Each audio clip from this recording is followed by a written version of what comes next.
Yeah! Gulat ka, ano? Akala mo kung anong 4-in-1 ang mapapanood mo. Hayop ka.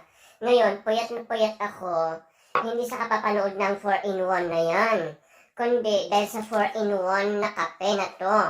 May sugar na, may creamer, may kape, at may isa pa pero di ko alam. Ngayon, puyat ako sa kakainom niyan.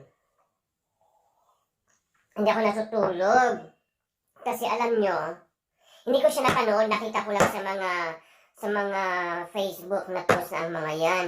At alam mo, talaga naman kahiya-hiya ang pinaggagawa ng mga kababayan natin na yan.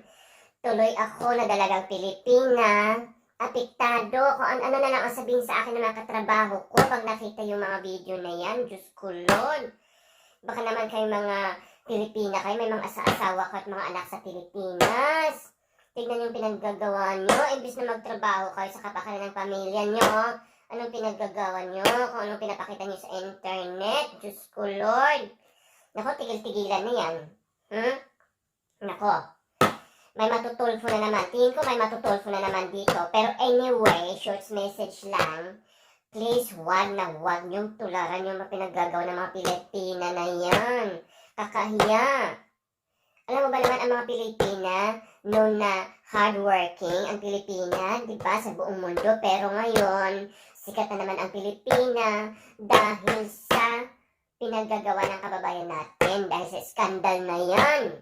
Diyos ko. Nako.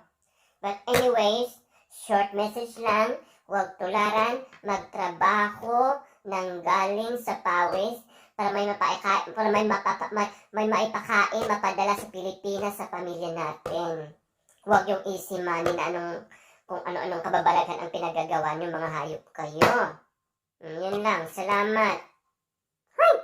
High blood na naman ang lola niyo ngayon.